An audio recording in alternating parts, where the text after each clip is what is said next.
नमस्कार, आपके साथ हूं मैं खुशबू मनोरमा मिश्रा और आप देख रहे हैं इंडिया न्यूज। जज का सरकारी आवास, आधी रात लगी आग और फिर आग बुझाने की कोशिश और कवायद। जी हां, और आग बुझाने पहुंचे कर्मचारियों को मिले बोरों में नोट। करीब 1.5 साल पहले देश के न्यायिक गलियारों में यह मामला लगातार सवालों के घेरे में था, लेकिन अब जांच समिति की रिपोर्ट ने इस पूरे मामले में एक बड़ा निष्कर्ष सामने रखा। जस्टिस यशवंत वर्मा पर लगे तीनों आरोप प्रमाणित पाए गए हैं। जांच समिति ने माना कि उनके सरकारी आवास के स्टोर रूम में बड़ी मात्रा में 500 रुपए के नोट मौजूद थे। समिति ने कहा कि ये महज कुछ जले हुए नोट नहीं, बल्कि बंडल, ढेर और बड़ी संख्या में नोट मौजूद होने की गवाही थे। सबसे बड़ा सवाल यही है, आखिर जस्टिस वर्मा के सरकारी आवास में इतने नोट आए कहां से, और अगर वो उनके नहीं थे तो फिर वहां पहुंचे कैसे।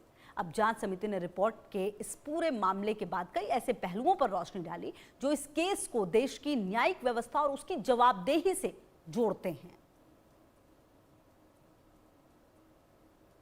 तो आपको ग्राफिक्स के जरिए भी बता देते हैं। सबसे पहले आप ये समझिए कि आखिरकार जो तीनों आरोप थे वो साबित हुए हैं। तो कौन कौन से वो आरोप थे ये भी आप समझिए। सबसे पहले सीधे उस निष्कर्ष पर आते हैं जिसने इस पूरे मामले को फिर से सुर्खियों में ला दिया है।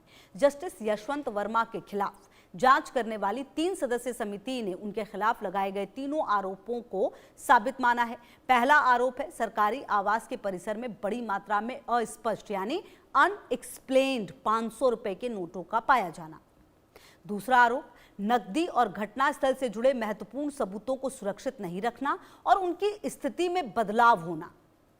तीसरा आरोप जो उन पर है, जांच के दौरान दिए गए जवाबों का टाल मटोल भरा और असंतोषजनक होना। लेकिन यहाँ एक सबसे महत्वपूर्ण बात समझना जरूरी है। समिति ने यह जरूर माना कि सरकारी आवास के स्टोर रूम में बड़ी मात्रा में नकदी मौजूद थी। कुल मिलाकर आरोप बड़े हैं और इसीलिए जब 14 मार्च 2025 की रात, अब इस पूरे मामले की शुरुआत पर चलिए। तारीख थी 14 मार्च 2025। दिल्ली में जस्टिस यशवंत वर्मा के सरकारी आवास पर आग लगने की खबर आई।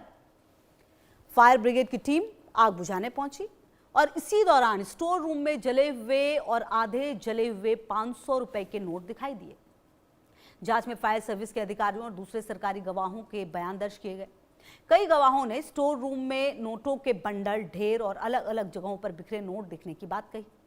समिति ने इन गवाहियों को एक दूसरे की पुष्टि करने वाला माना और इलेक्ट्रॉनिक और फोटोग्राफिक रिकॉर्ड से भी इन्हें समर्थन मिलने की बात कही। लेकिन सबसे बड़ी समस्या यहीं से शुरू हुई। नकदी को तत्काल सुरक्षित नहीं किया गया, स्टोर रूम को तुरंत सील नहीं किया गया और बाद में वहां की स्थिति बदल गई। इसके बाद वो नकदी कहां गई, किसने हटाई और वो सुरक्षित क्यों नहीं की गई, इन सवालों का संतोषजनक जवाब जांच समिति को नहीं मिला।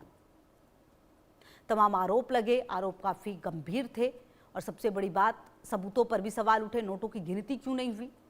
अब इस केस का सबसे दिलचस्प सवाल यह है कि आखिर नोट कितने थे। यही वो सवाल है जिसका सटीक जवाब आज भी सामने नहीं आया। जांच समिति ने माना कि स्टोर रूम में बड़ी मात्रा में 500 रुपए के नोट थे, लेकिन कुल रकम कितनी थी इसका अनुमान तय नहीं किया जा सका, क्योंकि नोटों को उस समय जब्त नहीं किया गया था। उनकी पूरी जो लिस्ट है वो नहीं बनी और बाद में वो नकदी जांच के लिए भी उपलब्ध नहीं रही। रिपोर्ट्स में गवाहियों के आधार पर कहा गया कि मामला कुछ इक्का दुक्का नोटों का नहीं था, बल्कि नोटों के बंडल, ढेर मौजूद होने की बात सामने आई। यानी सवाल सिर्फ ये नहीं है कि कितने रुपए थे, सवाल ये है इतनी बड़ी मात्रा में नकदी एक न्यायाधीश के सरकारी आवास के स्टोर रूम में पहुंची कैसे, किसकी थी, और आग लगने के बाद जब सरकारी अधिकारी मौके पर पहुंचे तो उस नकदी को सुरक्षित क्यों नहीं किया गया। समिति ने रकम का आंकड़ा तय न होने के बावजूद पहले आरोप को इसीलिए साबित माना क्योंकि उसके सामने नकदी की मौजूदगी के संबंध में कई स्वतंत्र गवाहियों का रिकॉर्ड आधार था। अब समय तो काफी हो चुका है, सबूत गायब होने पर समिति ने क्या कहा। इस पूरे मामले का दूसरा गंभीर जो पहलू है वो समझिए। सबूतों को सुरक्षित क्यों नहीं रखा गया ये भी हम आपको फटाफट बता देते हैं। जांच समिति के मुताबिक आग के बाद स्टोर रूम की स्थिति को तुरंत सुरक्षित और संरक्षित नहीं किया गया। कमरे को तत्काल सील नहीं किया गया और वहां साफ सफाई भी हुई, यानी जिस जगह से नकदी मिलने की बात सामने आई वो जगह बाद की जांच के लिए उसी हालत में सुरक्षित नहीं रही। इसके बाद नोट भी उपलब्ध नहीं रहे। समिति ने कहा कि उसके सामने ये सवाल बना कि जिन नोटों को कई सरकारी गवाहों ने देखा वो बाद में गायब कैसे हो गए। रिपोर्ट्स में ये भी महत्वपूर्ण बात कही गई कि समिति के पास ऐसा प्रत्यक्ष प्रमाण नहीं था कि जस्टिस वर्मा ने खुद जाकर नोट हटाए। लेकिन समिति ने सबूतों को सुरक्षित ना रखने, घटनास्थल की स्थिति बदलने को गंभीर माना। यानी आरोप का आधार ये नहीं बना कि जस्टिस वर्मा ने खुद नोट उठाकर हटाए, बल्कि ये बना कि महत्वपूर्ण सबूत सुरक्षित नहीं रहे और उनकी स्थिति में बदलाव हुआ। अब कुल मिलाकर ये पूरी स्थिति अगर आप समझे तो जस्टिस वर्मा की सफाई क्या आई। अब आते हैं जस्टिस यशवंत वर्मा की तरफ से दिए गए जवाब पर। जांच के दौरान उनका मूल रुख ये रहा कि उन्हें स्टोर रूम में रखे किसी कैश की जानकारी नहीं थी।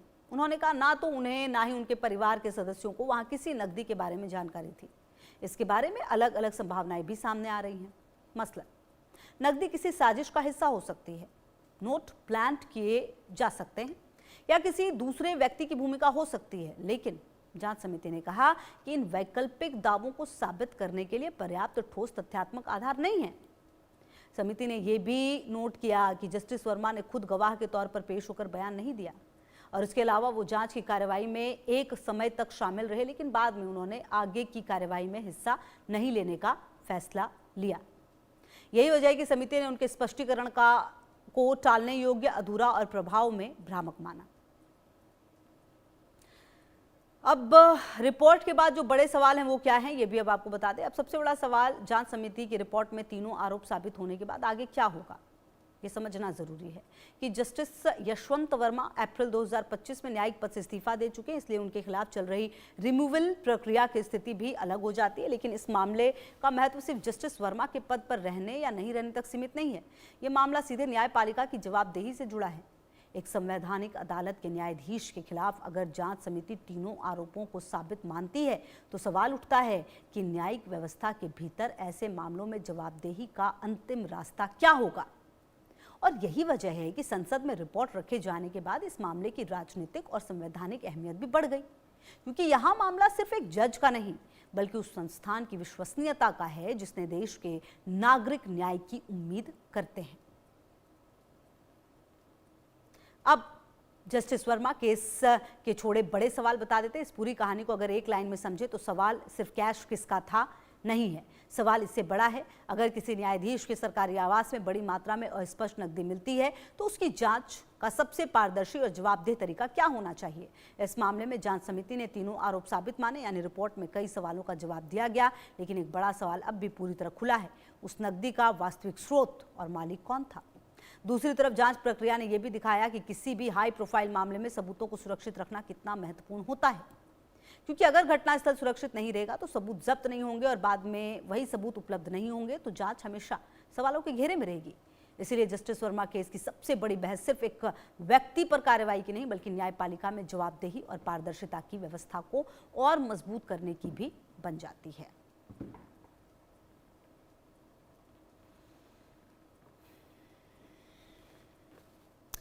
तो जस्टिस वर्मा की जो सफाई है वो तो दी गई, लेकिन आप समझिए कि एक रात पहले तक इस तरह की स्थिति दिखी जहाँ पर नोटों के बंडल दिखे, जले हुए नोट दिखे और अगले ही दिन यहाँ से सब कुछ साफ दिखा। हालांकि जो एविडेंस हैं वो सामने ज़रूर आए जो डिजिटल तरीके से लिए गए थे और ख़ास करके जो प्रत्यक्षदर्शी थे उन्होंने भी बताया, लेकिन कुल मिलाकर पूरी परिस्थिति अभी भी सवालों के घेरे में है और कई ऐसे विषय हैं जो अभी भी जांच के दायरे में हैं।